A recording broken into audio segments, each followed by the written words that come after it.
रात के समय अफ्रीका की एक वीरान गुफा में खुदाई चल रही थी। वैज्ञानिकों की टीम के हाथों में टॉर्च थी और उनके चेहरे पर पसीना था।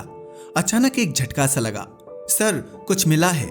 रेत के नीचे से निकली मानव खोपड़ी, लेकिन ये इंसान की नहीं थी। उसकी बनावट कुछ अलग थी। माथा छोटा, जबड़ा बड़ा और आंखों की जगह पर गहरे गड्ढे। टीम लीडर ने कांपती आवाज में कहा, यह होमो नालिडी है, लगभग 2 लाख साल पुराना। गुफा में सन्नाटा फैल गया। यह खोज सिर्फ हड्डियों की नहीं थी, यह उस सवाल का दरवाजा थी जो आज तक हमें सताता है। जब धरती पर इंसान जैसे कई जीव थे, तो सिर्फ हम क्यों बचे? बाकी सब क्यों मिट गए? आज से करीब 30 लाख साल पहले धरती पर कम से कम 9 तरह की मानव प्रजातियां थीं। होमो हैबिलिस, जो पत्थर के औजार बनाना जानते थे। होमो इरेक्टस, जिन्होंने आग जलाना सीखा। होमो निएंडरथालेंसिस यानी निएंडरथल, जो यूरोप के ठंडे इलाकों में रहते थे। डेनिसोवा, जो एशिया के पहाड़ों में बसे थे। और हम होमो सैपियंस यानी आधुनिक इंसान।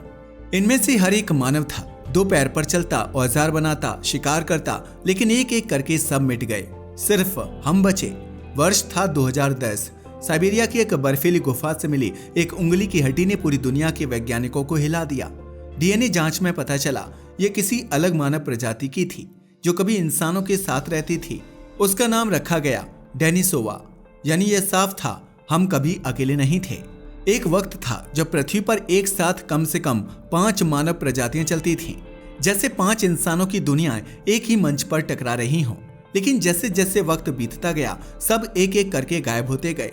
बहुत से वैज्ञानिकों का मानना है कि यह युद्ध नहीं, बल्कि जीवित रहने की बुद्धि की जंग थी। निएंडरथल शारीरिक रूप से हमसे ज्यादा मजबूत थे। उनके दिमाग का आकार भी थोड़ा बड़ा था। फिर भी वो मिट गए। क्यों? क्योंकि इंसानों ने कुछ ऐसा सीखा था जो किसी और ने नहीं। सोचना, योजना बनाना और मिलकर काम करना। निएंडरथल अलग अलग रहते थे, छोटे समूहों में, लेकिन होमो सैपियंस ने समूह की ताकत को समझा। उन्होंने साथ मिलकर शिकार किया, मिलकर बच्चों की रक्षा की और आग के पास बैठकर एक दूसरे को कहानियां सुनाई। कहानियां, यही वो चीज थी जिसने इंसान को बाकी से अलग कर दिया। क्योंकि कहानी सुनाने की ताकत मतलब कल्पना करना, भविष्य सोचना और दूसरों को प्रेरित करना। ये कल्पना ही थी जिसने इंसान को जंगल से सभ्यता तक पहुंचाया।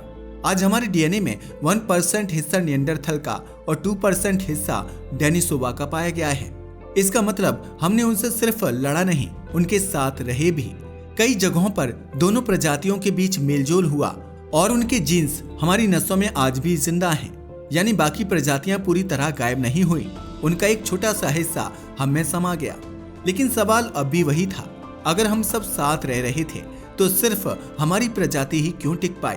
करीब 70,000 साल पहले इंडोनेशिया में टोबा ज्वालामुखी फटा। इतना बड़ा विस्फोट कि पूरी पृथ्वी धुएं के बादल से ढक गई। सालों तक सूरज की रोशनी कम हुई, पौधे मरे और भोजन खत्म होने लगा। यही वो वक्त था जब धरती पर मानव प्रजातियों की सबसे बड़ी परीक्षा हुई।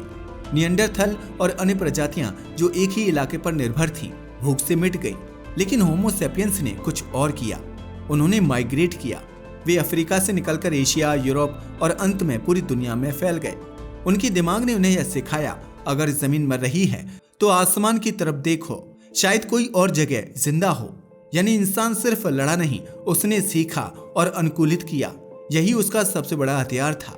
कल्पना करो, बर्फ से ढकी घाटी में निएंडरथल शिकार पर जा रहा है और कुछ किलोमीटर दूर होमो सैपियंस का समूह आग के चारों ओर बैठा है, किसी शिकार की योजना बना रहा है और भाषा में संवाद कर रहा है। यही भाषा थी जिसने हमें जिंदा रखा।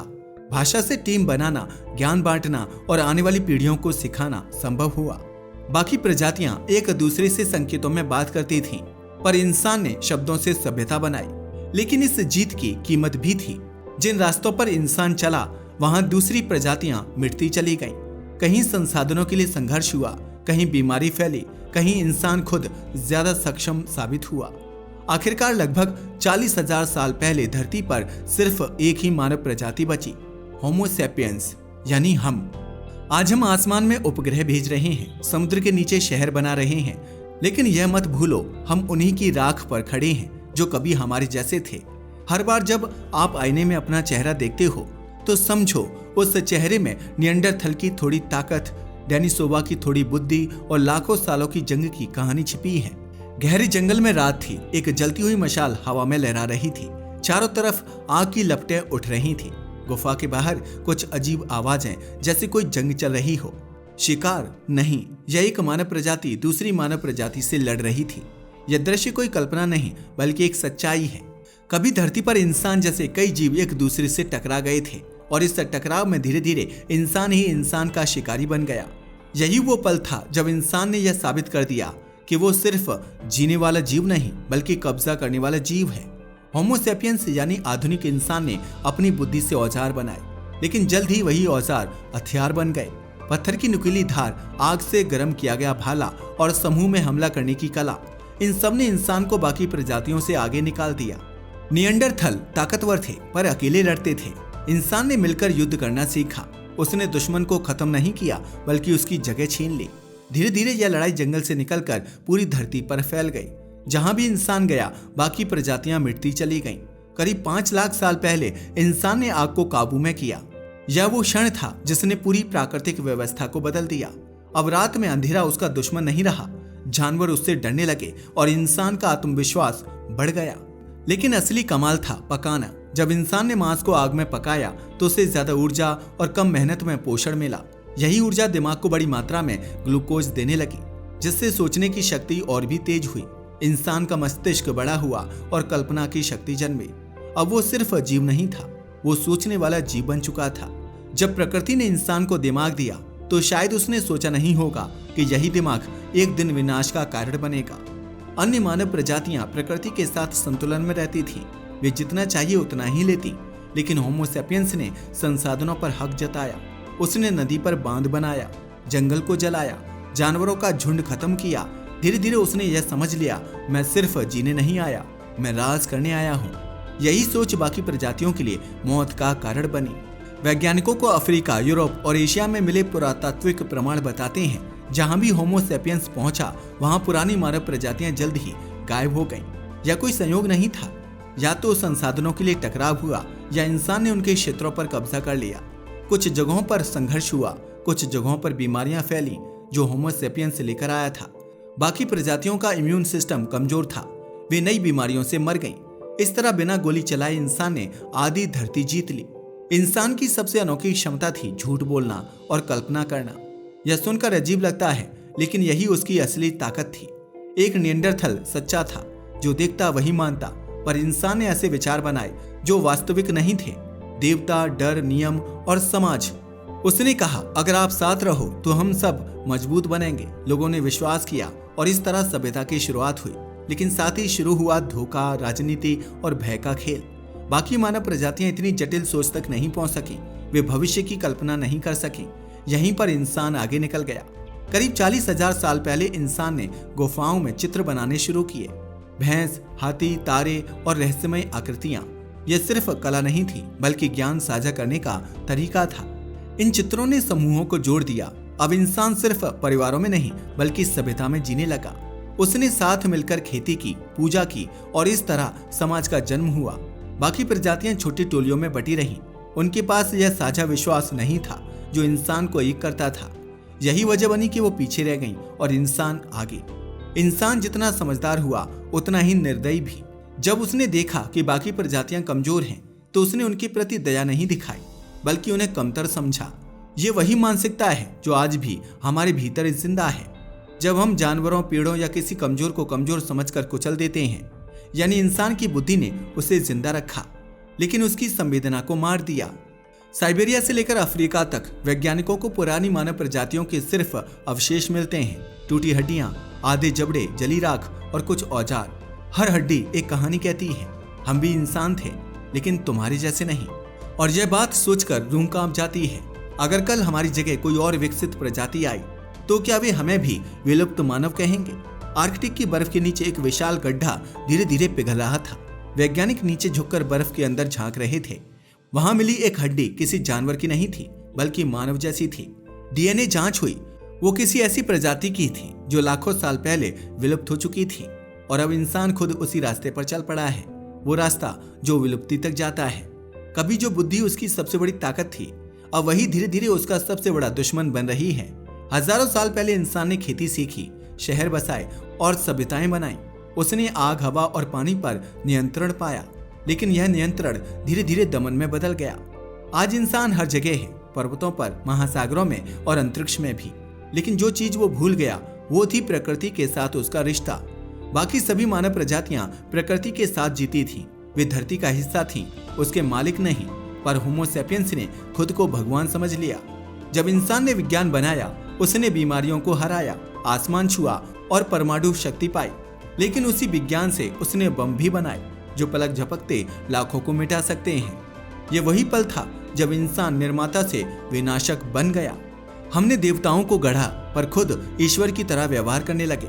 धरती की हर चीज को बदल दिया, नदियां मोड़ दी, जंगल काट दिए, जलवायु को जला डाला।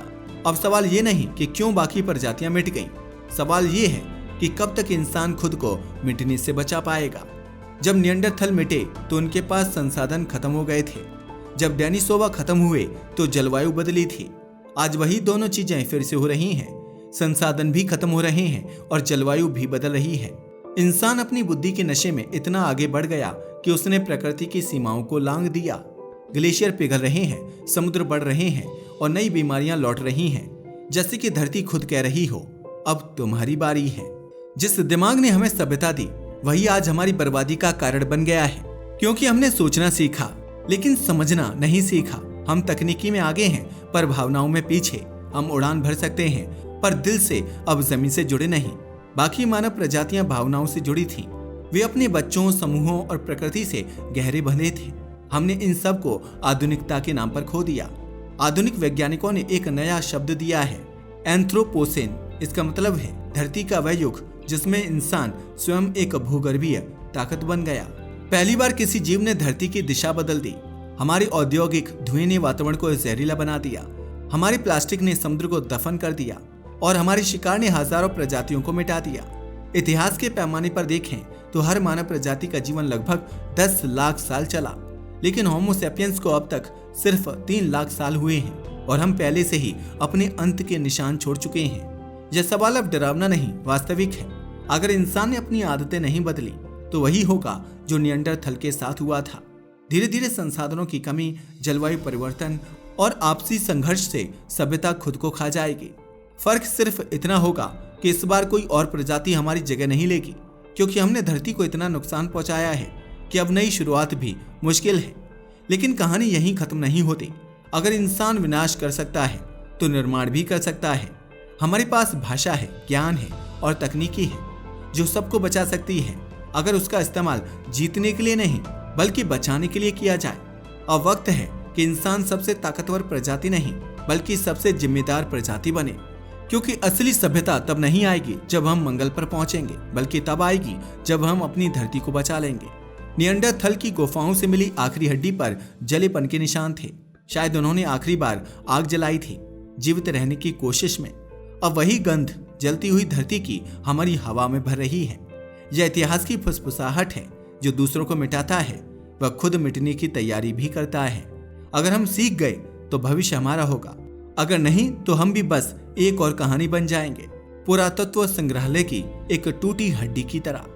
आज के लिए बस इतना ही। वीडियो पसंद आया हो तो इसे लाइक और शेयर करें। धन्यवाद।